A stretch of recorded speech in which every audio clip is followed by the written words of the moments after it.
ఉత్తరప్రదేశ్లో సుదీర్ఘ విరామం తర్వాత అధికారం చేజిక్కించుకునేందుకు వచ్చిన అవకాశాన్ని సద్వినియోగం చేసుకునే దిశగా కమలదళం సమరోత్సాహం ప్రదర్శిస్తోంది. 2 దశల ఎన్నికలు పూర్తయిన వేళ ఇప్పుడు అందరి దృష్టి వారణాసి ఎన్నికలపైనే ఉంది. ప్రధాని నరేంద్ర మోదీ వారణాసి నుంచి లోక్సభకు ఎన్నికవడమే దీనికి ప్రధాన కారణం.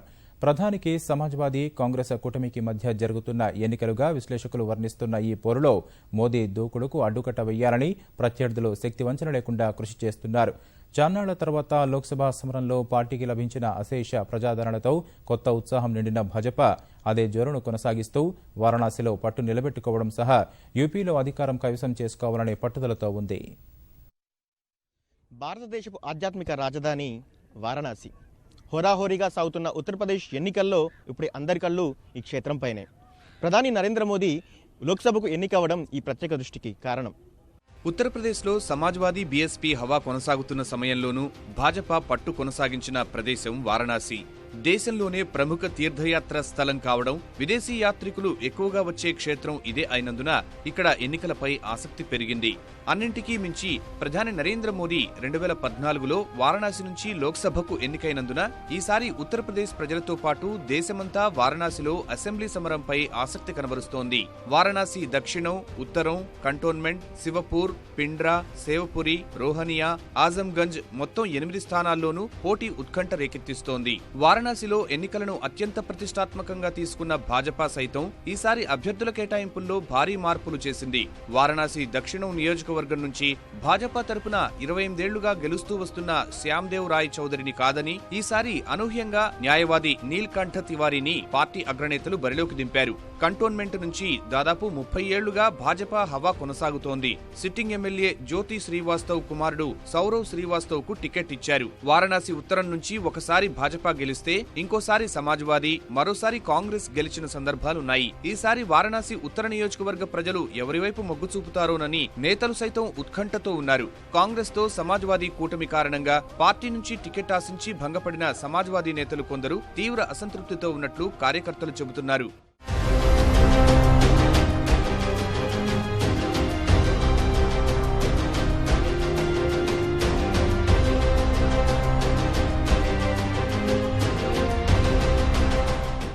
వారణాసి జిల్లాలోని మరో కీలక నియోజకవర్గమైన సేవాపురిలో కుర్మీలు నేతల భవిష్యత్తును నిర్ణయించడంలో కీలక పాత్ర పోషిస్తారు.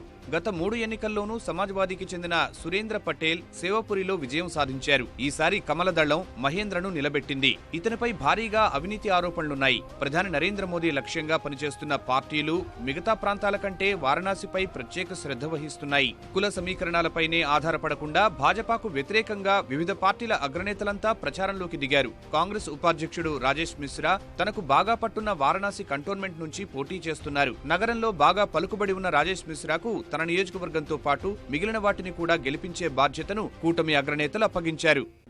ये शायद और लोगों को उम्मीद ना हो चुनाव के पहले, लेकिन मुझे उम्मीद थी. मैं जानता था कि बनारस में इस बार के चुनाव में भारतीय जनता पार्टी बहुत बुरी तरह पराजित होगी. मैं तो बधाई दूंगा राहुल जी को, अखिलेश जी को. दोनों लोगों ने गठबंधन कर लिया. उनका गठबंधन लखनऊ और दिल्ली में हुआ और बनारस में जनता का गठबंधन के साथ अपने आप हो गया है और 8 की 8 सीट पे गठबंधन चुनाव इस बार जीतेगी. बट नेचुरल है, मैं सांसद रहा हूँ, मैं बनारस हिंदू यूनिवर्सिटी का छात्र नेता रहा, मैं 2 बार विधान परिषद का सदस्य रहा. मेरे भी चुनाव लड़ने से इस बार हर विधानसभाओं में उसका असर भी पड़ रहा है, लोगों को फायदा भी मिल रहा है. भाजपा केंद्र में सरकार में है, दिल्ली की पूरी पुलिस उनके पास है. दिल्ली में जो हाल लॉ एंड ऑर्डर का है उससे बेहतर हाल उत्तर प्रदेश में है. पहले ये दिल्ली संभाले. दिल्ली छोटा सा स्टेट है, उत्तर प्रदेश उसके सामने बहुत बड़ा स्टेट है. आप दिल्ली का लॉ ऑर्डर नहीं मेंटेन कर सकते और उत्तर प्रदेश के लॉ ऑर्डर की बात करते हैं. ఓవైపు సమాజ్వాదీ కాంగ్రెస్ కూటమి, మరోవైపు బీఎస్పీ భాజపానే లక్ష్యంగా చేసుకోవడానికి ప్రధాన కారణం ప్రధాని నరేంద్ర మోదీ లోక్సభ నియోజకవర్గం ఇదే కావడం. అసెంబ్లీ పోరులోనూ భాజపా గెలుపొందితే తమ పార్టీల అస్తిత్వానికే ప్రమాదం ఏర్పడుతుందన్న ఆందోళన వారిని వెంటాడుతోందని రాజకీయ విశ్లేషకులు అంటున్నారు.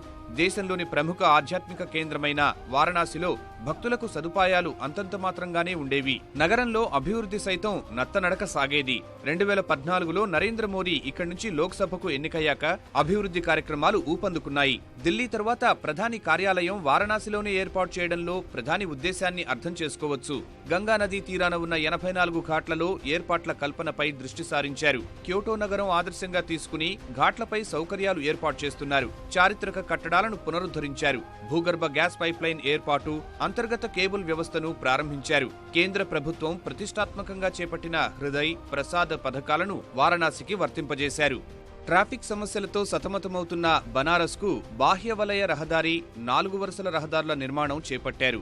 దేశంలోని అతిపెద్ద క్యాన్సర్ కేంద్రం ఏర్పాటు, చేనేతలకు నైపుణ్య కేంద్రం, హస్తకళారూపాల కళాకారులకు పట్టణ కేంద్రం, ప్రతి గ్రామానికి ఆప్టికల్ ఫైబర్ కేబుల్ ఏర్పాటు పనులను మోదీ ప్రారంభించారు. లక్షల మంది భక్తులతో కిటకిటలాడే కాశీలో గంగానది సహా నగరంలో కుప్పలు కుప్పలుగా చెత్త పేరుకుపోయేది.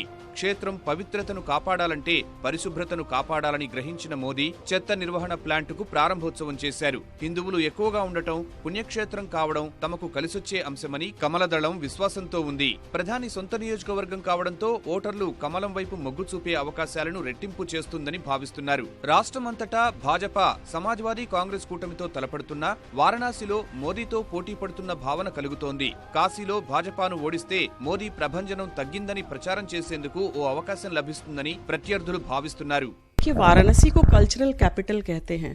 वाराणसी का सिग्निफिकेंस, उसकी इम्पोर्टेंस जो है वो वैसे तो शब्दों में नहीं उसको बयान किया जा सकता, पर क्योंकि हम लोग राजनीति के बारे में बात कर रहे हैं वाराणसी की, तो मोदी ने भी बहुत कुछ सोच कर ही वाराणसी को अपनी कॉन्स्टिट्यूंसी बनाया, गुजरात से बाहर निकल कर आए, क्योंकि वाराणसी अपने आप में ही वो पूरा इंडियन कल्चर को, इंडियन स्पिरिचुअलिज्म को वो सिंबल है शहर उसका।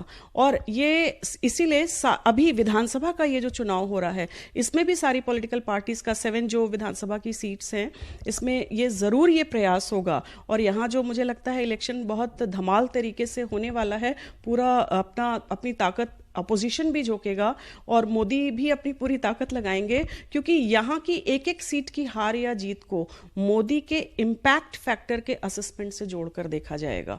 और पूरे अपोजिशन के पास ये कहने को एक बहुत बड़ा मुद्दा होगा, जितनी सीटें ये अगर ये लूज करते हैं तो कि निश्चित तौर पर मोदी असर कम हुआ है। దాదాపు 30% ఉన్న ముస్లిం ఓటర్లు సమాజ్వాదీ, కాంగ్రెస్, బీఎస్పీ మధ్య చీలిపోయినా ఉత్తరప్రదేశ్లోని మిగతా ప్రాంతాల్లో మాదిరి హిందువుల ఓట్లు చీలే అవకాశాలు చాలా తక్కువగా ఉండటం తమకు బాగా కలిసొచ్చే అంశమని కమలనాథులు విశ్వసిస్తున్నారు.